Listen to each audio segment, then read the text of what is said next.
बिस्मिल्लाहिर्रहमानिर्रहीम। Welcome to dream achievers by Mohammad Adnan. आज हम अपना एक इम्पोर्टेंट टॉपिक को ये आपका जो टॉपिक है फ़लस्तीन इसराइल कॉन्फ्लिक्ट, ये आपके करंट अफेयर का, पाकिस्तान अफेयर का, पाक अफेयर जो है उसकी तो आउटलाइन का ये एक मेजर हेड भी है। पाकिस्तान इसराइल जो है कन्फ्लिक्ट या इसराइल इशू, ये उसका एक हेड भी है। उसके अलावा आपके इंटरनेशनल रिलेशंस के लिए ये आजकल टॉपिक जो है बहुत इम्पोर्टेंट है, क्योंकि इसके ऊपर इम्पेक्ट पड़ता है कि फ़लस्तीन इसराइल कन्फ्लिक्ट के ऊपर जो है वो मुस्लिम उम्मा के ऊपर क्या इम्पेक्ट पड़ सकता है, या पाकिस्तान के यूएसए के साथ रिलेशंस के क्या इम्पेक्ट पड़ सकता है, या वर्ल्ड का जो पावर डिस्ट्रीब्यूशन है, ग्लोबल पावर डायनामिक्स है, वो किस तरह मूव कर सकता है, या पाकिस्तान की फॉरेन पॉलिसी जो है वो किस तरह की हो सकती है या किस तरह की होनी चाहिए, या ओआईसी का इसके अंदर क्या इम्पैक्ट हो सकता है। तो ये एक फ़लस्तीन इसराइल कन्फ्लिक्ट के अंदर जो है ये बहुत इंपॉर्टेंट पॉइंट्स हैं जो आपके CSS 2024 के एग्ज़ाम्स में पूछे जा सकते हैं।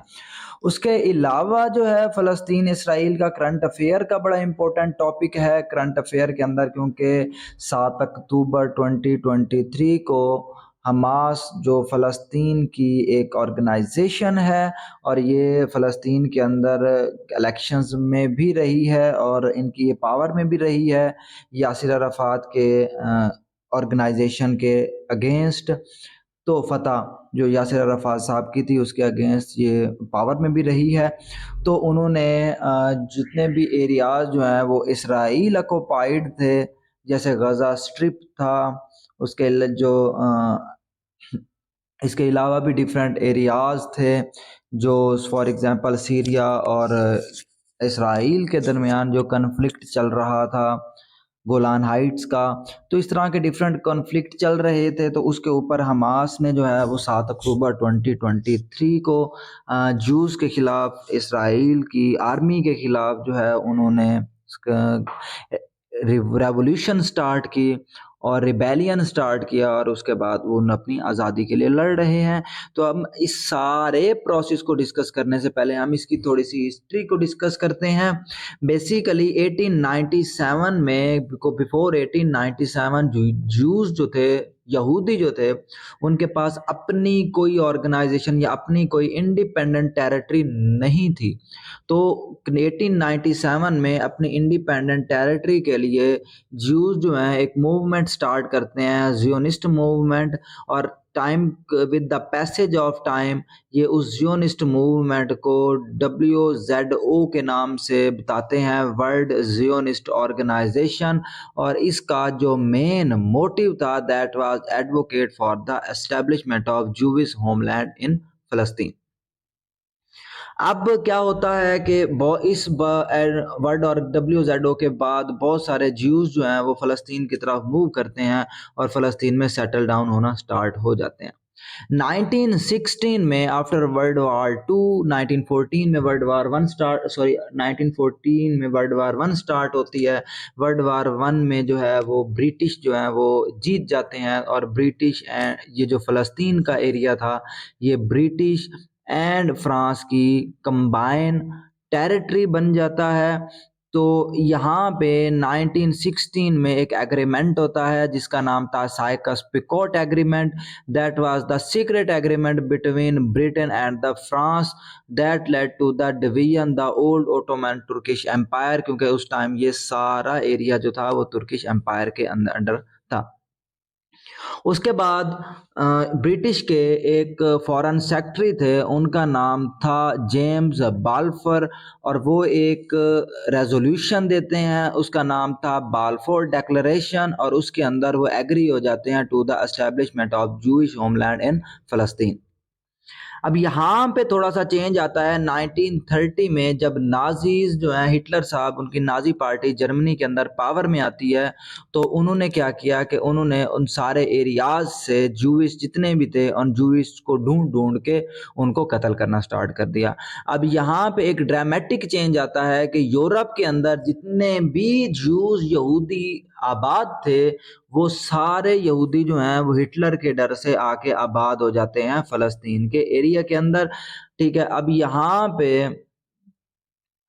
अब अरब saw this the threat for their homeland and fought bitterly with them। अब अरब्स को लगता है कि जो यहूदी जो यहाँ पे आके पॉपुलेशन जो है वो बिल्डअप कर रहे हैं, तो यहाँ ये जो है उनके लिए बहुत ज़्यादा ख़तरा है।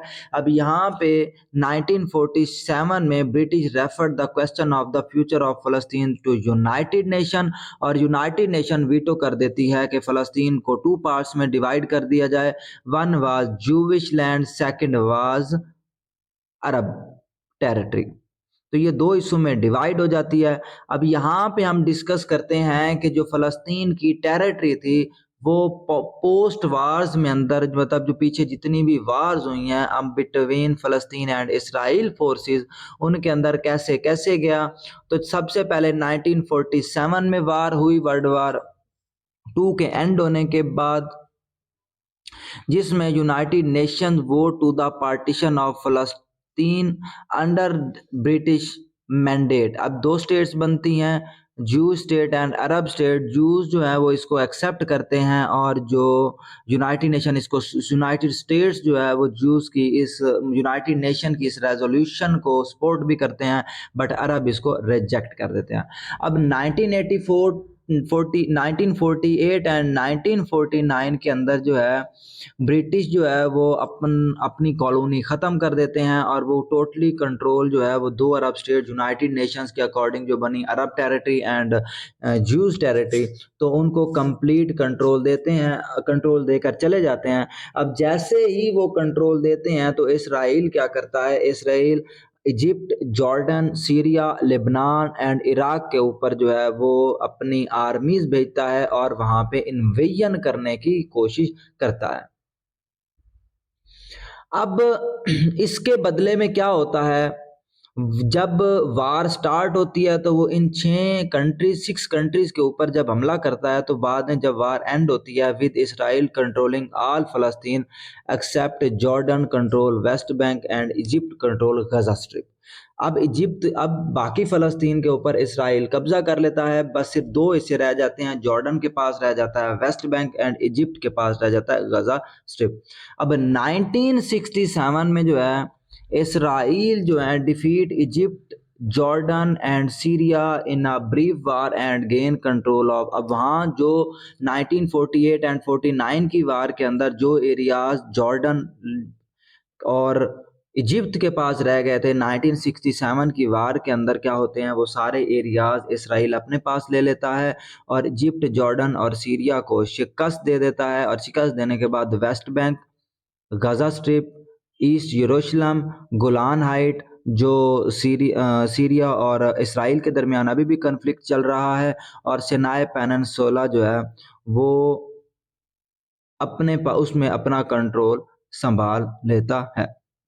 अब यहाँ पे यूनाइटेड नेशन जो है वो एक रेजोल्यूशन पास करती है 1967 की वाज में, दैट रेजोल्यूशन वाज 242, जिसके बदले में क्या होता है, इसराइल को वो यूनाइटेड नेशन जो है वो कहती है कि to withdraw from the conquered land and for all state in the region to acknowledge one and other sovereignty. अब यूएसए जो है वो 242 रेजोल्यूशन को सपोर्ट करता है। अब 1979 के अंदर कैंप डेविड अकॉर्ड होता है between Israel and Egypt, basically that was a peace treaty, और इस पीस ट्रीटी के अंदर जो सिनाई पेनिनसुला इजिप्ट से लिया गया था वो इजिप्ट को वापस कर दिया जाता है। बेसिकली ये 1979 में होता है एग्रीमेंट, बट इस एग्रीमेंट के ऊपर इम्प्लीमेंट जो है वो 1982 में होता है। अब इसके भी मेन जो स्टेक होल्डर था, मेन जो इसके ऊपर हेल्प आउट करने वाला था वो यूएसए था। उसके बाद 1993 के अंदर अगेन वार होती है, अगेन वार नहीं होती है, 1993 के अंदर यूएस जो है वो अगेन एक एग्रीमेंट लेकर आता है बिटवीन इसराइल एंड पीएलओ, फ़लस्तीन लिबरेशन ऑर्गेनाइजेशन, और इसमें वो कहते हैं कि फ़लस्तीन के जिन एरियाज़ के ऊपर इन्वेजन की है इसराइल ने, या जिनके ऊपर इनका कंप्लीट कंट्रोल है इसराइल का, उन सारे एरियाज़ में लिमिटेड ऑटोनमी जो है वो वहाँ की गवर्नमेंट एंड वहाँ की पॉपुलेशन को दिया जाए, ठीक है। बट ये जो एग्रीमेंट था ये प्रॉपरली इम्प्लीमेंट नहीं हो सका। उसके बाद 2000 में जो है फिर अगेन निगोशिएशन होती है, negotiation on permanent settlement between Israel and फ़लस्तीन ब्रेक डाउन। जो कुछ होती है पहले वो ख़त्म हो जाती है 1993 के अंदर। और यहाँ पे क्या होता है, इसराइल जो है वो इसराइली सेटलमेंट फ़लस्तीनी refugees border and the status of यरूशलेम। अब फ़लस्तीन क्या करता है, जो रिफ्यूजीज बॉर्डर के ऊपर जो है वो फ़लस्तीन रह रहे होते हैं, वहाँ से वहाँ तक जो है वो उसकी जो जितनी भी एग्रीमेंट्स होते हैं उसको ख़त्म कर देता है और दरमियान में दीवार बनाना स्टार्ट कर देता है। उसके बाद 2011 के अंदर क्या होता है, 2011 में जब अरब स्प्रिंग स्टार्ट होती है मिडल ईस्ट के अंदर, तो बराक ओबामा साहब जो हैं अर्ज इसराइल फ़लस्तीनी टू रिकंडल। अब बराक ओबामा साहब अपने उस टाइम एक कहते भी हैं, एक प्रेस कॉन्फ्रेंस में वो कहते हैं कि फ़िलिस्तीन और इसराइल जो है वो एक ऐसा कन्फ्लिक्ट है जिससे किसी को कोई बेनिफिट नहीं हो रहा। तो वो ये कहते हैं कि पीस टॉक्स होने चाहिए, बट बाद में इंटरनेशनल कम्युनिटी के अंडर आके वो इस चीज़ को दरमियान में ही छोड़कर चले जाते हैं। तो ये था अरब फाइट अगेंस्ट इसराइल 1948। फिर 1967 जिसके अंदर मैंने बताया कि कुछ एरियाज जो हैं 67 की वाज के अंदर सीरिया से गोलान हाइट लिया गया, जॉर्डन से वेस्ट बैंक एंड ईस्ट यरूशलेम लिया गया, और इजिप्ट से Sinai peninsula and Gaza strip लिया गया। उसके बाद यूनाइटेड नेशन जो है इसके ऊपर चार्टर देती है, और मैंने कहा 242 चार्टर के बाद, और ये कहते हैं कि जो सिनाई पेनिनसुला है वो वापस कर दिया जाए टू द इजिप्ट। अब यहाँ पे क्या होता है, कुछ और चीज़ें डेवलप होती हैं फ़लस्तीन के अंदर के 1987 में हमास जो है वो फ़लस्तीन के अंदर डेवलप होती है। Hamas for the liberation of Palestine through जिहाद, एक जिहादिस्ट मूवमेंट स्टार्ट होती है, जिस जिहादिस्ट मूवमेंट के थ्रू ये अपने आप को आज़ाद करवाने की कोशिश करते हैं। और सबसे इम्पोर्टेंट काम एक ये करते हैं, they refuse to recognise Israel and as a country. और वो ईरान, और इनको मोस्ट प्रोबेबली जो है वो ईरान और सीरिया जो है वो सपोर्ट कर रहे होते थे।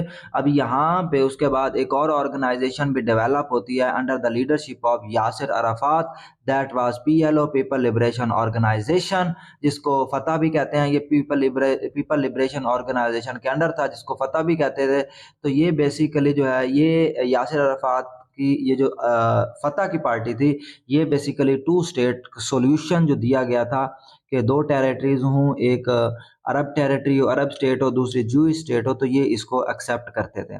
अब यहाँ पे क्या होता है कि जब 1987 में हमास जो है वो आती है, तो उसके बाद इंतिफादा होता है। इंतिफादा been rebellion against the Israel occupancy.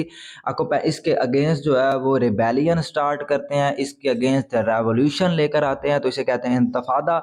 तो फर्स्ट इंतफादा जो है वो होता है टेंशन बिटवीन इसराइल एंड फ़लस्तीन escalated with Israel increase settlement in the west bank and the Gaza strip. और ये 1987 में ही फर्स्ट इंतफादा होता है, जब हमास जो है वो आज बनती है। तो अब वो कहते हैं कि जो क्यों अब ये फ़लस्तीन, क्योंकि हमास चाहता था कि जो फ़लस्तीन गज़ा स्ट्रिप और वेस्ट बैंक के ऊपर, क्योंकि फ़लस्तीनियों की पॉपुलेशन जो है वो बहुत ज़्यादा होती है, तो वहाँ पे जो जूविश सेटलमेंट है वो इसको कबूल नहीं करते। और अब इसके बाद 1993 के अंदर ओस्लो पीस अकॉर्ड होता है, और इसकी मेडिएशन करते हैं यूएसए एंड रशिया, और ये होती है between Israel and people liberation organisation. और यहाँ पे टू स्टेट सॉल्यूशन को जो कॉन्सेप्ट है उसको एक्सेप्ट किया जाता है। फ़लस्तीन and Israel signed the declaration of principle in which both nation seek recognize as a autonomous governing body. यहाँ पे पीएलओ ने इसराइल को रिकॉग्नाइज कर दिया, और इसराइल ने जो है वो फ़लस्तीन की टेरिटरी को रिकॉग्नाइज कर दिया। बट इशू यहाँ पे ये हुआ कि इसराइल स्टिल जो है वो जो फ़लस्तीन की टेरिटरी था उसकी पोजेशन जो है वो इसराइल के पास रही, और इसराइल ने नहीं छोड़ी। उसके बाद कैंप डेविड अकॉर्ड होता है, और कैंप डेविड अकॉर्ड क्या होता है, two side finally agree on the settlement, but ये जो एग्रीमेंट है ये फेल हो जाता है, और फर्दर वायलेंस जो है वो जनरेट होता है। अब 1987 के बाद जब फर्स्ट इंतफादा होता है, तो 2000 में सेकंड इंतफादा होता है और ये अगेन रिबेलियन होती है अगेंस्ट इसराइली फोर्सेस। तो क्या होता है कि इसमें मोर फ़लस्तीनी uprising started and a large number of civilian died on the both side. और इसके बदले में क्या होता है कि इसराइल जो है एक वेस्ट बैंक पे एक बैरियर जो है वो कंस्ट्रक्ट करता है, west bank to separate Israel and फ़लस्तीन सेटलमेंट। अब यहाँ पे एक और काम स्टार्ट हो जाता है कि दो ऑर्गेनाइजेशन जो यूएस जो फ़लस्तीन के अंदर थी, वन वाज हमास, जो कहते थे कि कंप्लीट टेरिटरी हमारी है और वो इसराइल को रिकॉग्नाइज नहीं करते थे, और दूसरा पीएलओ के under, people liberation organisation by Yasser Arafat, उनके अंडर एक और ऑर्गेनाइजेशन थी जिसका नाम था फतह। तो ये क्या करते हैं, ये जो इनकी इसराइल की को रिकॉग्नाइज कर लेते हैं और इसराइल को रिकॉग्नाइज ओस्लो पीस अकॉर्ड के अंदर ये इसराइल को रिकॉग्नाइज कर लेते हैं, बट हमास जो है वो उसको रिकॉग्नाइज नहीं करता। तो इसकी वजह से इन दोनों के आपस में, हमास और फतह के आपस में जो है वो कन्फ्लिक्ट स्टार्ट हो जाता है। अब तो क्या होता है कि यहाँ पे जब डिस्प्यूट होता है बिटवीन हमास एंड फतह फॉर द पॉलिटिकल पावर, क्योंकि उन्हें पता था कि जो पॉलिटिकल पावर होगी उसी के पास सब कुछ होगा। Hamas do not accept Oslo peace accord, जिसमें वो एक्सेप्ट करते हैं एंड और two state peace resolution. Hamas जो है they want full state and they control Gaza, Hamas supported by Iran.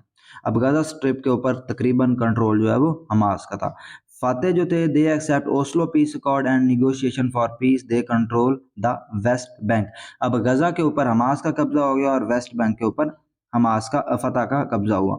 In 2006 elections होते हैं और हमास जो है क्योंकि वो फुल स्टेट के हक में थे तो उस बेस के ऊपर हमास जो है वो इलेक्शंस जीत जाते हैं और यहाँ पे पावर की वार स्टार्ट हो जाती है। मजीद जो है वायलेंस इंटेंसिफाइड हो जाता है बिटवीन फतह and the Hamas. After a long struggle in 2011, Palestine rivals Fatah and Hamas signed a reconciliation pact। इनके दरमियान रिकॉन्सिलेशन होता है और ये दोनों जो है अपने एरियाज को डिवाइड कर लेते हैं। अब यहाँ पे हम देखते हैं कि फ़लस्तीन इसराइल का जो सबसे मेन इसका जो ये सारा एग्रीमेंट है, ये सारा कॉन्फ्लिक्ट है, ये जो सारी वायलेंस है, इसका सबसे मेन इम्पोर्टेंट जो स्टेक होल्डर रहा है वो यूनाइटेड स्टेट रहा है। यूनाइटेड नेशन से भी ज़्यादा यूनाइटेड स्टेट रहा है। बट यूनाइटेड स्टेट्स जो हैं उनकी क्रेडिबिलिटी जो है वो हमेशा क्वेश्चंस रही है, मतलब उनकी क्रेडिबिलिटी के ऊपर हमेशा क्वेश्चन मार्क रहा है फ़लस्तीनियों के अंदर, क्योंकि ये क्लियर बात की जाती थी कि यूनाइटेड स्टेट्स जो है वो जूज ऑर्गेनाइजेशन को सपोर्ट करता है और time to time United State ने organization of Islamic conference OIC के ऊपर क्रिटिसाइज भी किया है due to the resolution of फ़लस्तीन। और दूसरी रीज़न ये है कि यूनाइटेड स्टेट्स के अंदर जो है वो इतने ज्यूज जो हैं वो इसराइल के अंदर नहीं रहते जितने यूनाइटेड नेशंस के अंदर रहते हैं। और it is a myth that Jews have significant control over United state media and economy. क्यों? क्योंकि इसराइल जो है वो $3 बिलियन की डायरेक्ट इन्वेस्टमेंट की असिस्टेंस यूनाइटेड स्टेट्स को देता है, जो 1/5 जो अमेरिका की total 1/5 entire foreign ad budget के इक्वल है। उसके बाद वो कहते हैं कि United state on has vocal about intention veto any Palestine bid for the statehood. Obama administration, हम पहले ये बात कर चुके हैं कि ओबामा एडमिनिस्ट्रेशन जो है उन्होंने इसके ऊपर वर्क करने की कोशिश की थी, बट वो इसके ऊपर बाद में जो है उन्होंने इसको ड्रॉप कर दिया आप आइडिया को। But under the with the presidential regime under Trump जो है वो इसराइल की इलीगल सेटलमेंट के ज़्यादा हक में था। ठीक है, तो उन्होंने, आपने देखा होगा, इसराइल की जो उनको जो कैपिटल था उसको भी चेंज कर दिया था under the period of regime of Trump. उसके बाद अब क्वेश्चन ये बनता है कि भाई ये जो इसराइल और फ़लस्तीन के दरमियान कन्फ्लिक्ट है, अच्छा, अब ये जो फ़लस्तीन और के इनके दरमियान जो फ़लस्तीन और इसराइल के दरमियान कन्फ्लिक्ट है, अब इन कन्फ्लिक्ट में जो दोनों पार्टीज़ हैं बेसिकली उनकी डिमांड क्या है? मेजर क्वेश्चन इस पूरे क्वेश्चन में ये है कि अगर ये चीज़ समझ में आ गई तो पूरा जो क्वेश्चन है उसकी उसके ऊपर आर्ग्यूमेंट्स और उसका एनालिसिस एंड क्रिटिकल एनालिसिस जो है वो ईजी हो जाता है करना। तो बेसिकली फ़लस्तीन क्या चाहता है? फ़लस्तीन चाहता है Israel should stop all expansion. Basically जो फ़लस्तीन की डिमांड है वो ये है कि इसराइल जितनी भी expansion west bank and Gaza strip की तरफ कर रहा है और वो सारी जो एक्सपेंशन है वो ख़त्म कर दे, और इनके साथ जो ओस्लो पीस अकॉर्ड हुआ था जिसके अंडर उन्होंने फ़लस्तीन की टेरिटरी को रिकॉग्नाइज़ किया था, तो वो चाहते थे कि वो सब हो। और मज़ीद भी अगर पीस टॉक्स करनी है, अगर टॉक्स करनी है तो उसके लिए पहले पीस होना चाहिए, उसके बाद वो टॉक्स डेवलप होंगी। उसके बाद इस फ़लस्तीन चाहता है वांट फ़लस्तीन refugees who lost their home in 1948 to be able to come back. उसके बाद फ़लस्तीन जो है ईस्ट यरूशलेम को as a capital of independent फ़लस्तीन स्टेट की डिमांड भी करता है। यहाँ पे इसराइल क्या चाहता है? इसराइल चाहता है यरूशलेम की कंप्लीट सोवरेनिटी, कि यरूशलेम जो है वो फ़लस्तीन कहता है कि यरूशलेम उनका कैपिटल हो, और जो इसराइल कहता है कि वो यरूशलेम के ऊपर उनका कंप्लीट कंट्रोल हो।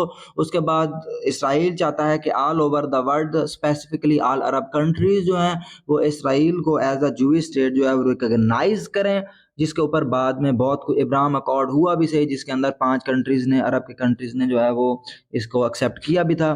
उसके बाद द राइट टू रिटर्न फ़लस्तीन रिफ्यूजी ओनली टू फ़लस्तीन, ठीक है, कि वो फ़लस्तीन में आए, हमारी तरफ जो है वेस्ट बैंक से इस साइड का एरिया जहाँ पे उन्होंने हर्डल्स जो है कंस्ट्रक्ट की वहाँ पे ना आए। अब स्पेशल यरूशलेम के बारे में स्पेशल क्या है जिसके ऊपर बार बार सारे डिमांड करते हैं कि यरूशलेम हो, तो सबसे मेन इम्पोर्टेंट चीज़ ये है कि यरूशलेम जो है वो मुसलमानों, इसराइल एंड फ़लस्तीन मतलब जूइश एंड मुस्लिम जो है वो दोनों के लिए इम्पोर्टेंट है, क्योंकि ये जोधिज़्म की भी होलीएस्ट साइड है और इस्लाम की भी होलीएस्ट साइड है, तो इसीलिए यरूशलेम की डिमांड, सोवरेनिटी की डिमांड दोनों तरफ से की जा रही है। अब द सॉल्यूशन, एक्सपेक्टेड सॉल्यूशंस क्या हो सकते हैं? सबसे पहले तो ये है कि वन स्टेट सॉल्यूशन जो है वो कोई वायबल ऑप्शन नहीं है, चाहे वो जूइश की तरफ से हो चाहे फ़लस्तीन की तरफ से हो। तो टू स्टेट सॉल्यूशन जो है उसके ऊपर पीस टॉक्स की जा सकती हैं, जो काफ़ी हद तक इफ़ेक्टिव एंड एफिशिएंट भी हो सकता है। उसके बाद रोड मैप जो पीस है, जो भी मेन ऑर्गेनाइजेशन है, स्टेक होल्डर है, like USA, Russia, United nation, European union, जितने और अरब कंट्रीज जितने भी हैं जिन्होंने रिकॉग्नाइज कर चुके हैं इसराइल को, वो जो हैं वो पीस का जो उनके दरमियान फ़लस्तीन एंड इसराइल का पीस है उसका एक रोड मैप दें, ठीक है। उसके बाद इंटरनेशनल कम्युनिटी को चाहिए कि इस लॉन्ग लास्टिंग इश्यूज़ को पीसफुली रिजॉल्व करे, ठीक है। उसके बाद ये the need of hour is to treat this conflict as an Israel Arab conflict rather than फ़लस्तीन इसराइल, मतलब वो कहते हैं कि ये एक कंट्री, दो कंट्रीज़ का आपस में जो है वो आप कन्फ्लिक्ट ना समझें, बल्कि टू नेशंस का कॉन्सेप्ट कॉन्फ्लिक्ट देखें, क्योंकि फ़लस्तीनी जो है वो मुसलमान हैं, तो एक नेशंस के कॉन्फ्लिक्ट जो है वो उनके दरमियान हो सकता है। और इसको जो है, और दूसरा उसके बाद अरब कंट्रीज़ इजिप्ट, जॉर्डन, सीरिया जो है इनका भी उसके अंदर पार्टिसिपेशन और नेगोशिएशन ज़रूरी है। ये भी स्टेक होल्डर्स हैं, क्योंकि बहुत सारे एरियाज़ जो हैं जैसे गज़ा स्ट्रिप इजिप्ट के पास पहले था, जॉर्डन के पास वेस्ट बैंक था, सिनाई पेनिनसुला जो है वो उनके ये इजिप्ट के पास था, उसके बाद गोलान हाइट सीरिया के पास था। तो साफ ज़ाहिर है कि ये इन एरियाज़ के ऊपर भी इसराइल की इन्वेजन है, तो साफ ज़ाहिर है कि ये भी स्टेक होल्डर हैं इस सारे कन्फ्लिक्ट के, ठीक है। तो इनको भी फाइनल एग्रीमेंट की नेगोशिएशन के अंदर शामिल किया जाए। That is the topic of Israel Palestine conflict. इसका सेकंड पार्ट इंशाल्लाह जल्द आप अपलोड कर दिया जाएगा। That is the first part. इसके बाद हम इंटरनेशनल रिलेशन के हिसाब से इसको डिस्कस भी करने की कोशिश करेंगे। आज के लिए इतना ही। अगर इसके बारे में किसी का कोई क्वेश्चन हो तो वो कमेंट बॉक्स में पूछ सकता है। बहुत शुक्रिया। अल्लाह हाफ़िज़।